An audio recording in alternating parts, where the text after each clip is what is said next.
Hey everybody, I'm Ken Brant and I'm an artist.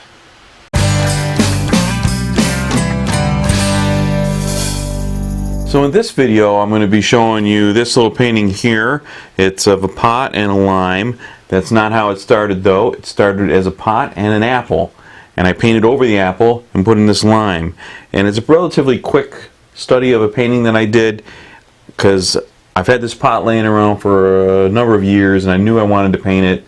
And I really was just working with the colors and to see how, what colors worked best with it to render it. So the next time I paint this pot, I'll have a better idea as to how I want to paint this.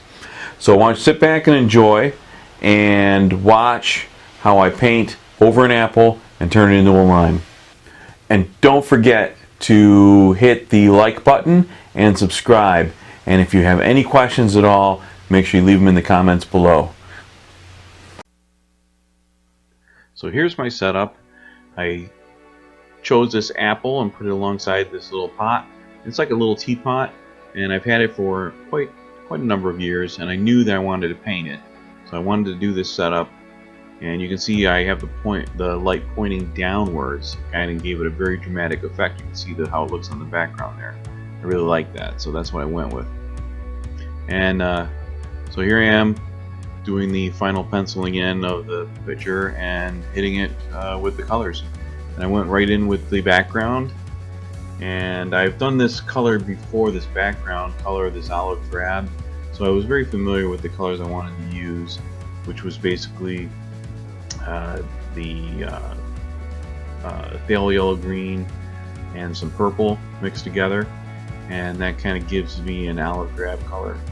For the darker values, I was mixing in the ivory black, maybe with a little asphaltum in there, just kind of give some variations in the darker values.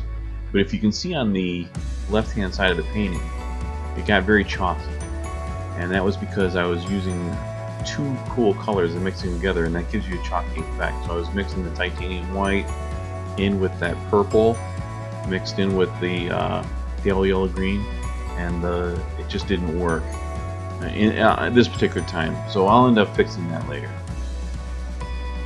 So here I am putting in the colors for the pot, and I wanted to make sure I got the reflection of the apple into the metal of the pot, and so you can see I have some red in there, and I used some variations of yellow ochre. Here I am working on the apple, and I went right for the darker colors there first, and then put the lighter colors in. Started mixing in the green. I really was happy with the way the apple was looking, but then I noticed just the both shapes of the apple and the pot, they kind of contradict each other. So I changed it up to this lime. So here's my new setup, and I liked it better. I had the peel kind of off the lime there, so there is some contrasting shapes. So now I have to paint out the apple and paint in a lime. So I changed my reflective colors there. You can see from red to green, and I started putting in where I believed the lime was sitting in front of that pot. Initially I got it a little incorrect. My perspective was a little off on it, so as you'll see I actually have to move the whole lime over, kind of shift it over a little bit. But this just proves the resilience of oil painting. So for people that are afraid to oil paint, this is where you have to realize the ease in which it is to paint with oils. If you don't like something, you just paint over it, and if you need to move it, then you move it. So basically, you will when this painting is done, you have no idea that there was ever an apple there, and it's kind of amazing actually when you think about it. It's not like when you draw something on a piece of paper and then you got all those erase marks and that. I mean, you can almost tell there was something there before. Not so with oil paints. So here I am putting in the peel part of the lime. I was playing around with the different colors, greens.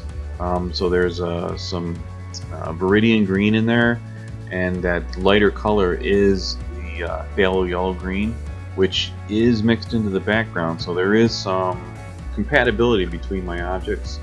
and the background that kind of gives a little cohesiveness throughout the painting. And sometimes that's important.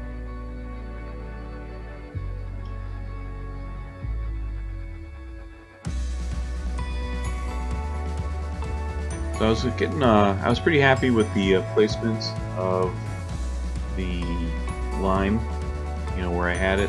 So, and I knew I needed to show the reflection of the lime within that pot. So you'll notice I removed those red reflections from the apple from the previous time I was painting it, and you'll see I have some green, some tints of green in the reflection area on that pot, and it gave a whole different shadow the way the light was hitting it on that pot. So that all had to change as well.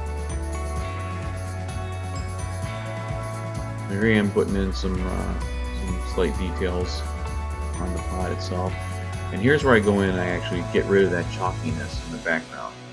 So you can see I used a lot. I added a little bit warmer color in there. I added a little bit of asphalt in there, and so the chalkiness went away. And here's the final painting.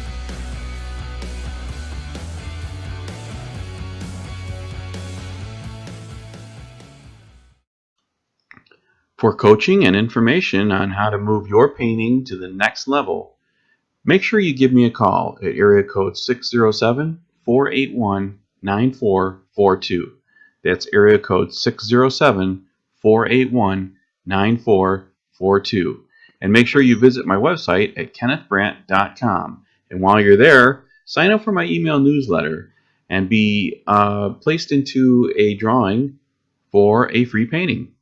So again, remember, visit kennethbrant.com and call area code 607-481-9442.